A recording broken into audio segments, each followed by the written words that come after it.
Welcome to the Physician Associate Podcast. Hello and welcome to the Physician Associate Podcast. My name is James. This week I'm joined by Jeannie Watkins, who's a Physician Associate and Course Director of the St George's PA School at the University in London. Welcome to the show, Jeannie. Thank you for having me on today. Pleasure. Thanks for giving up your time. Listeners might recognise you as the former past president of the Faculty of PAs. As president, I'm sure you had many conversations with other stakeholders and perhaps consultants, GPs, Health Education England, people in the Department of Health. I'm sure lots of your conversations were about explaining the role. That might be useful for people who are listening to the podcast just to hear how you do it in your own words so that we can carry on those conversations in our trusts and our GP surgeries that we work in. Sure. I think, James, you're right. I spoke to a lot of people. I still speak to a lot of people, and there's still a huge number who still don't quite understand who or what PAs are. And actually, I would suggest that there's still a number of people out there practicing as PAs are still not quite sure who and what they are. And I think that's something that, depending on your audience, will depend how you explain it. And for me, I came up with this concept I thought that was inspired called the DNA of a PA, because there's something about knowing who you are. And that's true as a person, as how we work best. And it's the same for PAs as a professional group. It's who you are, how you function as a group, how you work best, how you deliver the complete scope of practice that you can, and how you have a consistent message as a group, which is really important because you need to form identity. So I chatted this through with a colleague of mine about, who are we really as PAs? What do we actually do? What does it mean? And between us, actually, and I'm not going to take this as my own, we came up with the DNA of a PA. And I thought it was lovely because, when you think about DNA, it's really the very fabric and nature of who you are, isn't it? It's what defines you. And so the D was we're a dependent profession. And I suppose in lots of respects we are. Now, there's a lot of conversation about dependency and how that comes across.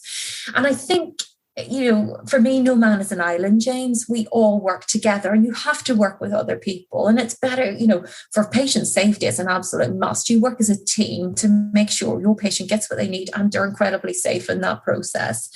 And so for me, the dependency isn't about, I am so dependent on someone I can't think for myself. I cannot work autonomously. It's about that culture of collaboration.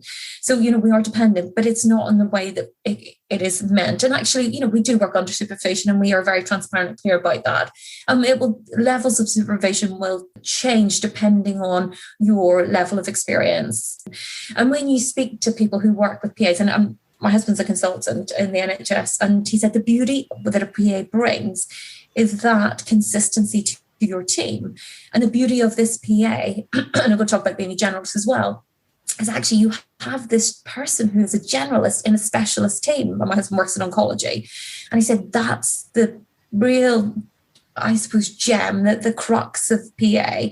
And I thought it was a really lovely way of explaining it. But again, when you think about it like that, you are not the glue for the team, but you are the consistent member of that team. When there's change, the team, when the junior doctors move on as they have to for their training, and new people come in, and when you have patients who are moving around, the PA is the person that's kind of knowing what's going on and flexes with that team. And it is a really lovely... That's brilliant. Thanks, Jeannie.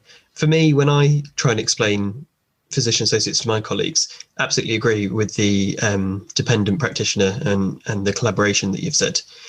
I also try and explain it as we're dependable. We are there as a member of your team. We'll be there for a long time. You can count on us. We'll get the job done. We'll know the systems. We'll get really efficient at doing it. So there's that level of continuity and that level of trust that builds up really quickly. Can I just say, James, I love that, and I'm going to steal it and put it into the DNA. Dependent and dependable. Brilliant. Okay, I'm glad you like it. That means that's made my day.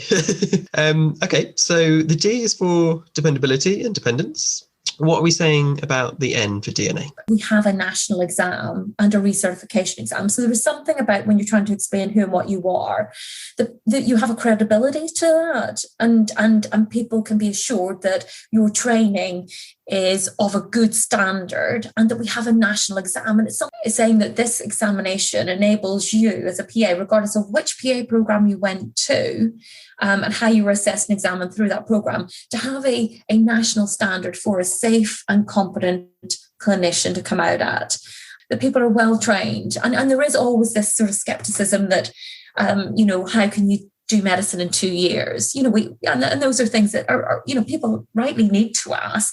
And I think it's about saying we don't cover all of medicine in 2 years, to the extent of a medical program, because then you would be doing your medical degree, and that's not what we're about. But it's about making sure that we do cover all the systems and a depth that is important for a physician associate. And we talk about common and important conditions, common and important presentations, and we talk about red flags. So things that are important, things that you don't want to miss.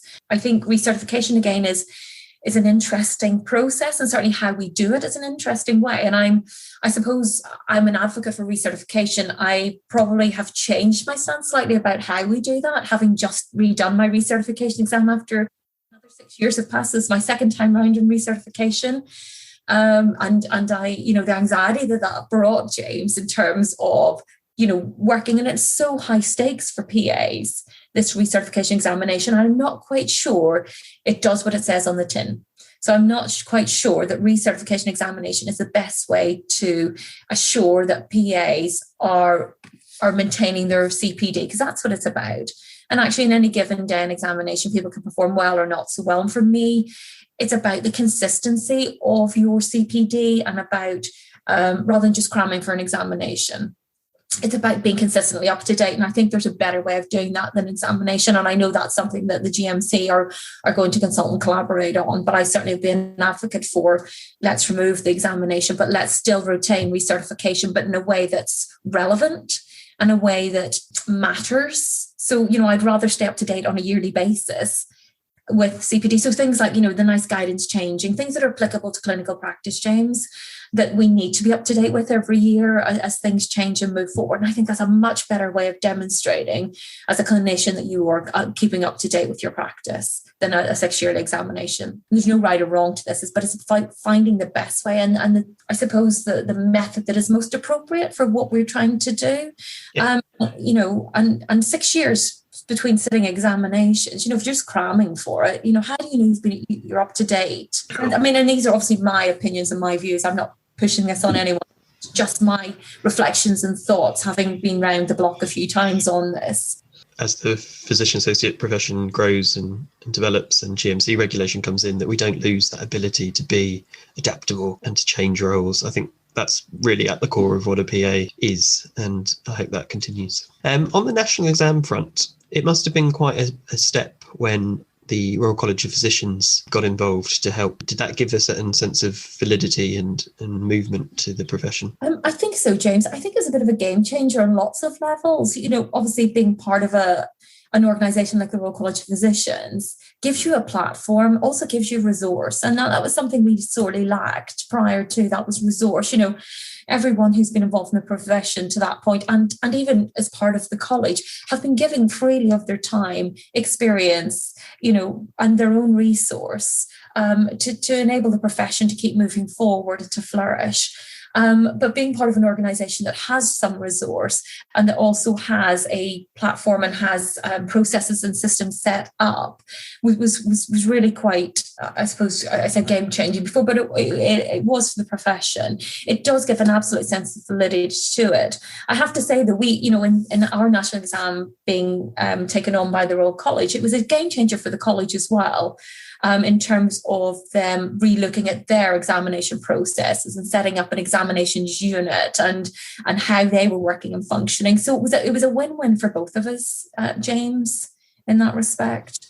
More evidence of collaboration, docs and PAs making a stronger team. Yeah, I think it met needs on both sides. Okay, so we've done the D for dependents. We've done the N for the national exam. What's the A for your DNA?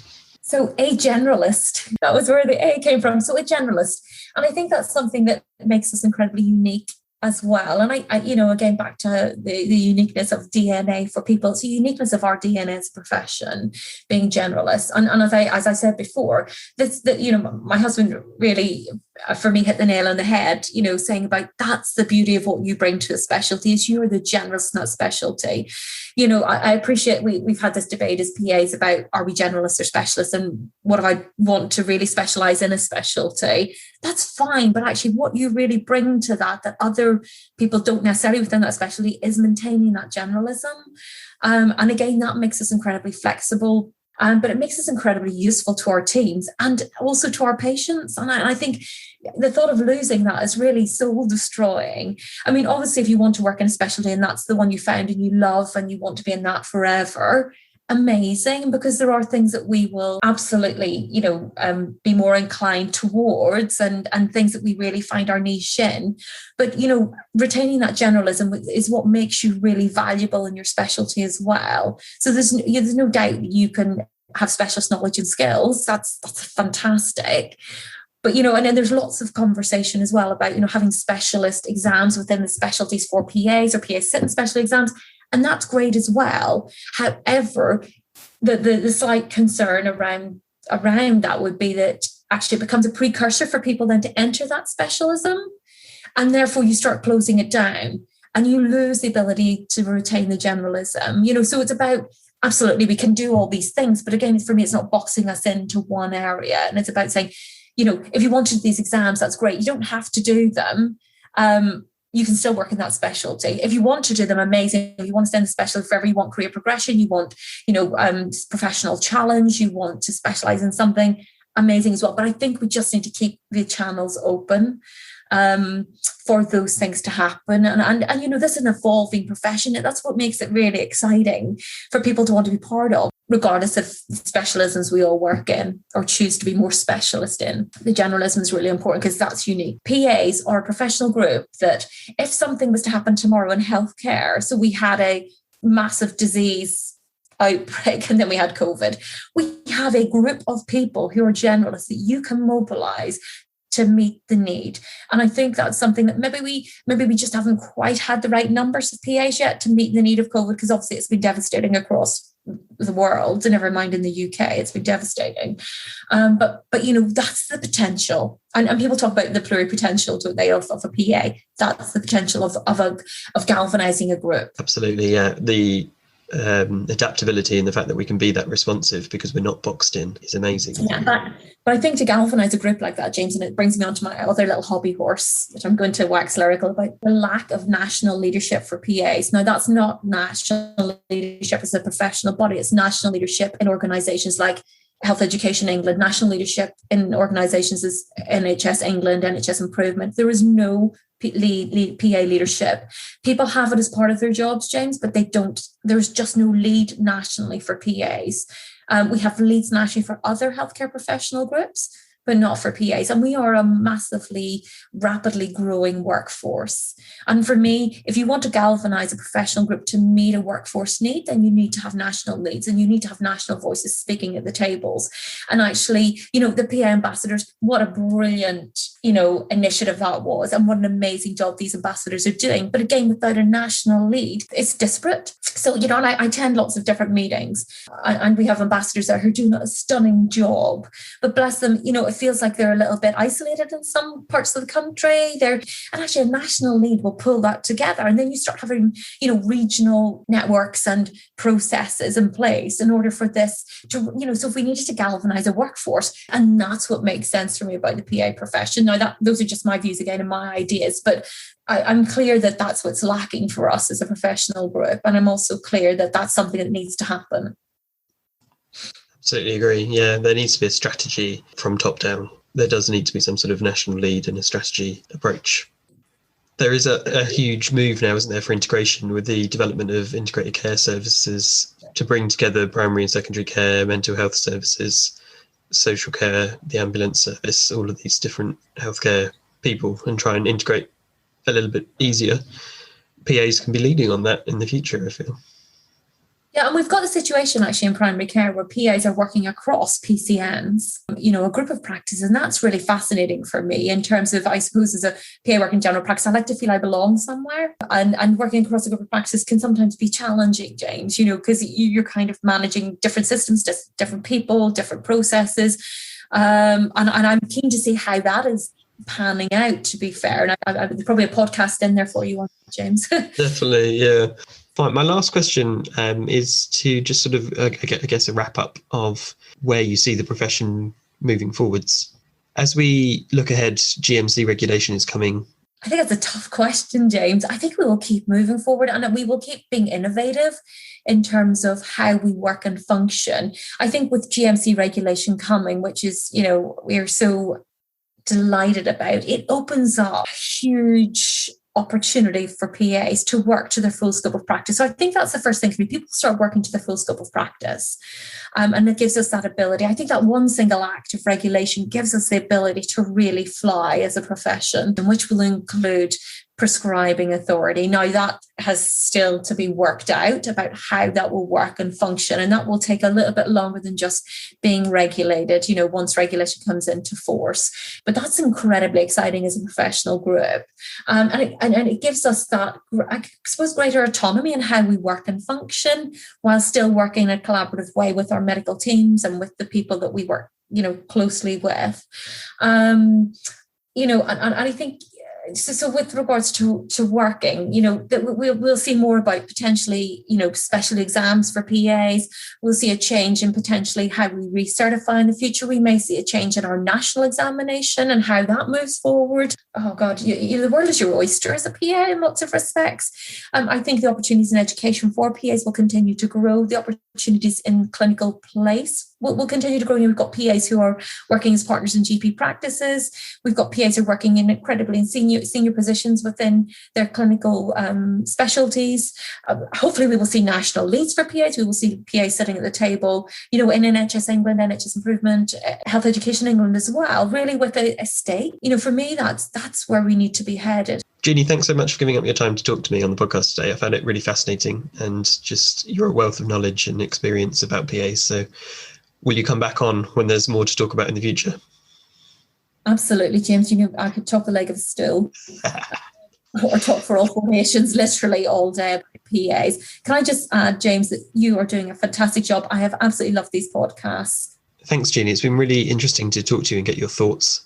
And the DNA of a PA is something that I think we can all take forward as a framework to help explain our role to other people. You can get in touch with me at the Physician Associate Podcast. We're on Facebook and Twitter at PA Podcast UK. And I hope you join me again for the next episode. Thanks for listening to the Physician Associate Podcast.